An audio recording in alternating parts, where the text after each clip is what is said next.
full. Thank you for bringing me this food, you guys.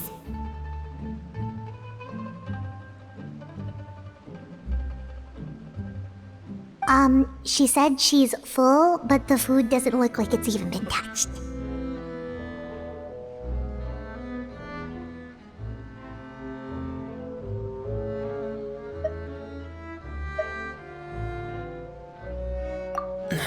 That's right. Based on what I've been able to observe, it doesn't seem like Clairvy can interact with the physical world at all. Still, when she's presented with food, she'll always linger around it for a good little while. Maybe, in her mind, she really is eating those things.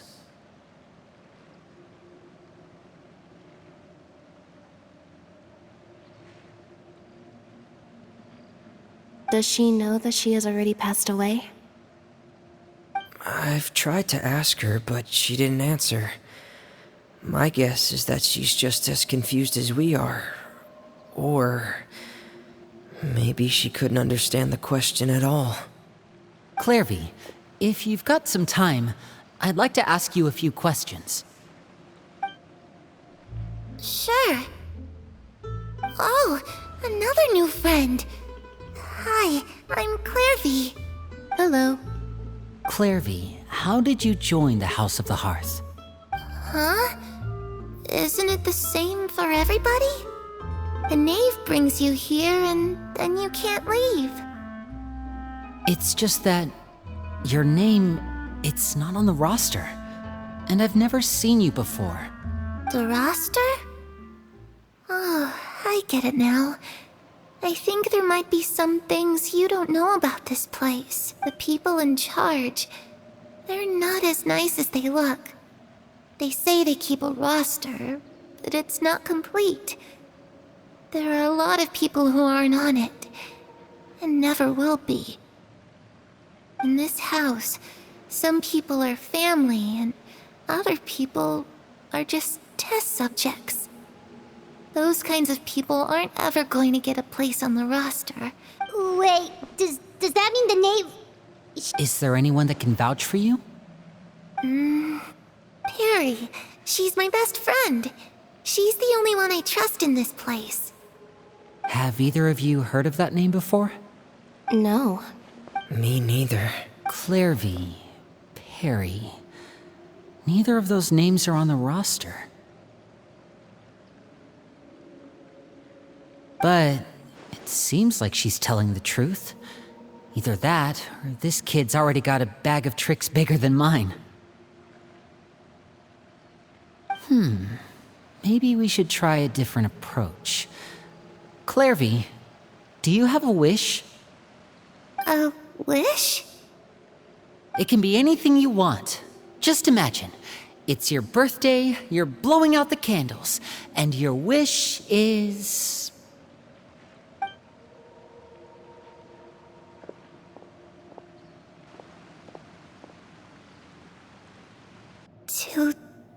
To go outside.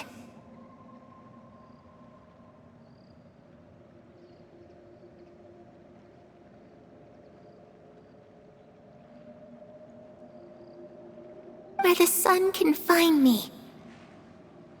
That's it? Well, that sounds easy enough. The darkness in the house runs deeper than you can imagine. No one can get out alive.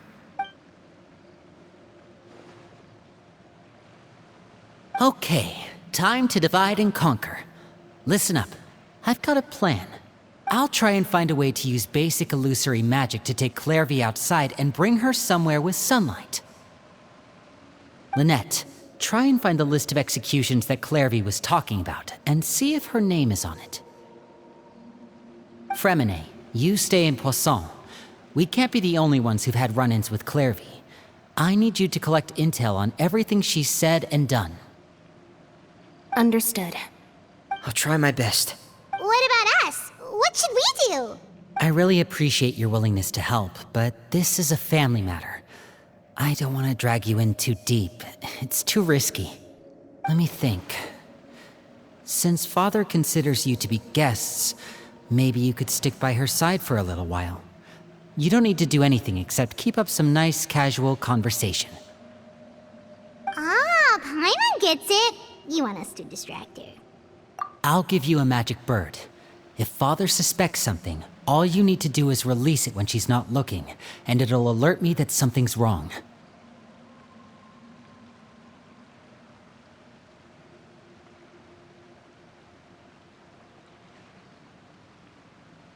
Of course, that's only as a last resort.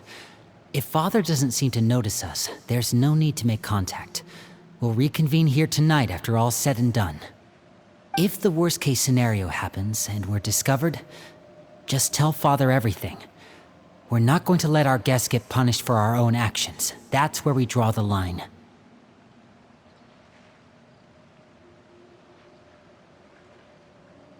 You too. Okay, this is where we part. Father should be at the beach nearby.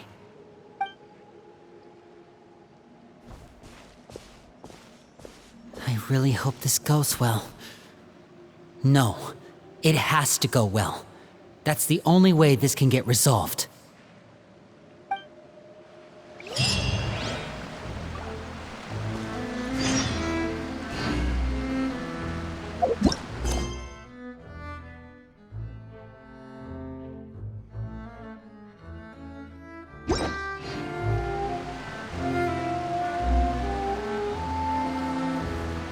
Clairvy, I'd like to take you somewhere. Is that okay with you? Sure. Where are we going?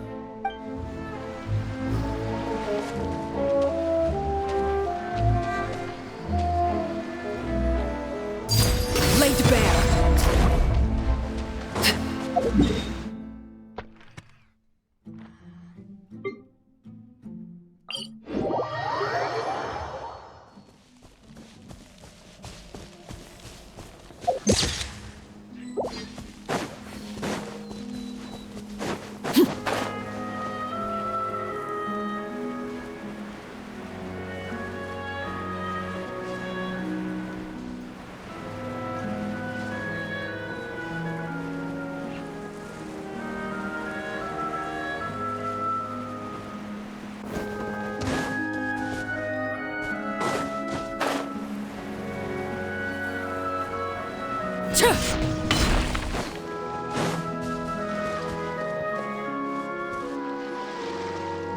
It's the knave!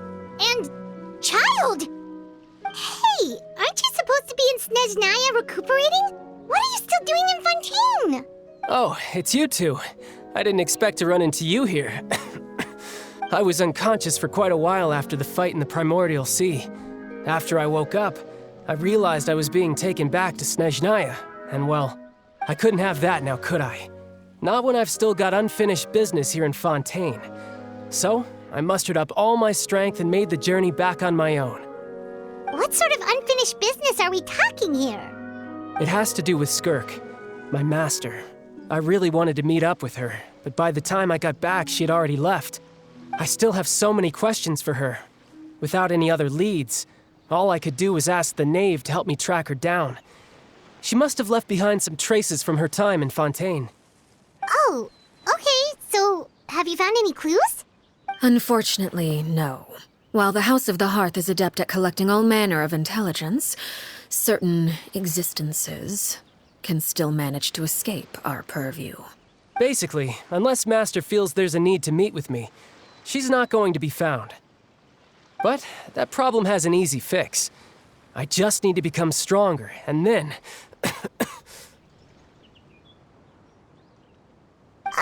Paimon thinks you should focus on getting better first. The worst of it is over. It's all thanks to that one kid from the House of the Hearth. Elwar, I think her name was. She gave me a bunch of random potions to drink. They didn't go down easy, let me tell you. Pain and chills all over. But they really did help speed up my recovery. And that's good, because it looks like I really do have to head back this time. The old man's been putting the pressure on me. He sent someone to tell me I'm needed for some sort of project. Project Stuja? Yeah, that's the one. I heard Regrader's involved too. I'm not looking forward to having to listen to all his monologuing, that's for sure. Hey, maybe you could think of a way for me to stay in Fontaine for a little longer.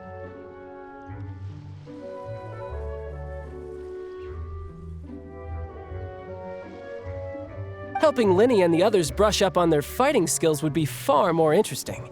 If you and I could spar, that would be even better. I've been waiting for a chance to see you go all out. And what a sweet little daydream that is. But I also have a role to play in all this. I'll be leaving Fontaine shortly as well. Besides, considering how little they see fit to step outside the homeland, being called on to return to Snezhnaya by such illustrious dignitaries, what a great honor. Wouldn't you agree? One I could do without, I'd say. Is it just Paimon? Or does it kind of seem like they're... So, dear guests of the House of the Hearth, to what do I owe the visit? Well, we just... Right! We're super close to Linny and the others, but we still don't know much about you! Is that so? Introductions have already been made, have they not? Oh, well, you see? There's only so much you can learn about someone from a short introduction. At least tell us something a little extra, like... Why do you call yourself father? Huh, good question. I'd also like to know. The fact that you have to ask tells me our intelligence work has been quite successful. Telling you the answer to that question would only serve to undermine that success. And we can't have that, now can we?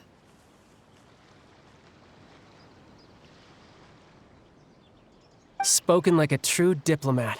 That was some expert sidestepping right there. Well, if there's nothing else, I think I'll take my leave.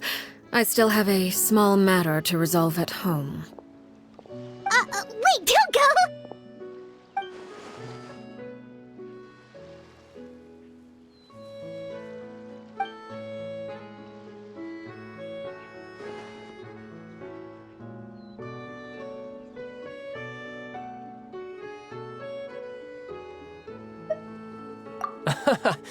I'd also like to hear the answer to this. I've met some of the members of your organization, and they all seemed like really good kids. They actually reminded me of Tonya and Tusser. Which, by the way, if you ever betray them, I'm just letting you know, I won't let you off easy. And why would I betray them? Well, you've already betrayed the House of the Hearth once, haven't you?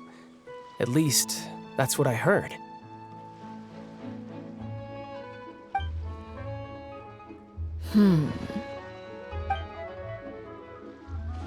Okay, I admit. That's just what the old man told me. The rooster, I mean.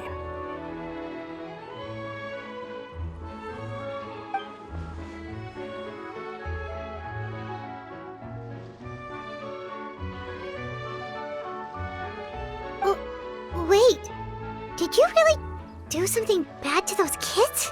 Never mind what I've done. I'm more curious as to what the mighty rooster had to say. Care to enlighten me? Well, nothing much.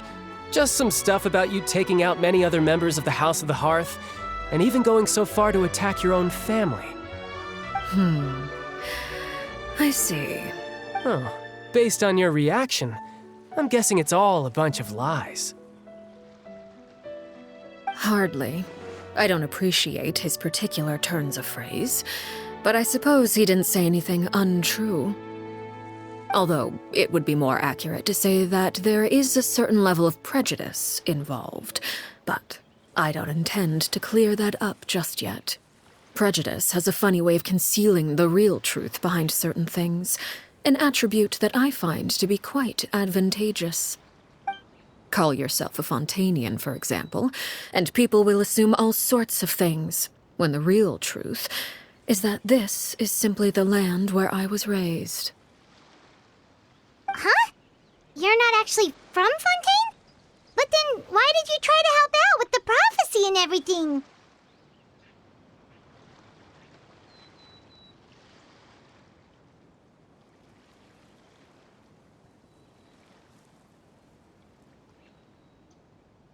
I was trying to protect the children born in Fontaine.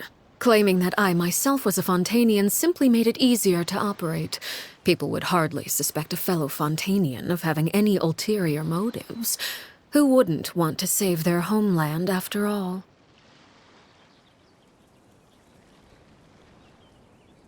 The primordial sea wouldn't have any effect on me, but it would have caused great harm to the House of the Hearth. Well, you wanted extra information, didn't you? There you go. I hope that satisfied your curiosity.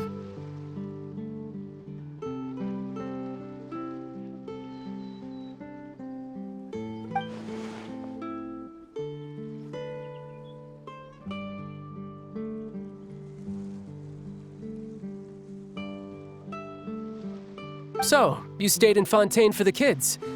I guess I was wrong to believe you'd betray them. Apologies. Looks like I was holding on to some prejudices myself. Good. Like I said, I like it when others have misconceptions of me. Actually, while I was recuperating at the House of the Hearth, there was something else that really caught my attention. I heard that members always resolve disputes and arguments with a friendly spar, and the loser has to back down. Seems pretty cool if you ask me.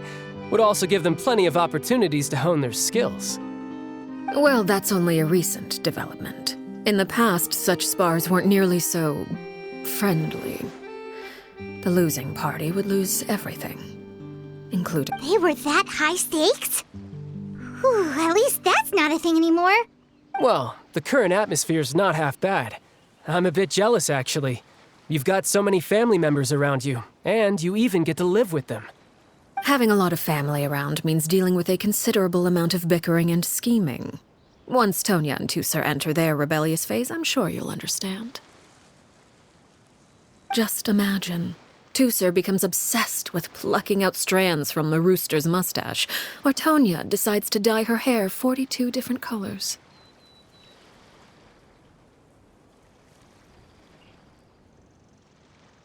Okay. I get the picture.